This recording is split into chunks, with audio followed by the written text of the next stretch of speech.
Hungarian authorities are in their final preparations to lift a sunken boat from the Danube riverbed in search for the missing victims of the sightseeing boat that capsized and sank last month.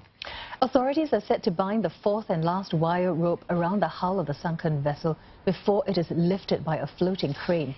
A South Korean embassy official said the salvage operation could take place today, Monday local time, and will last about 4 hours.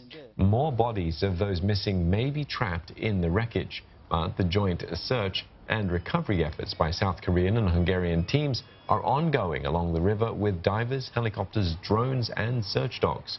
7 South Koreans and a Hungarian captain of the sunken boat are still missing.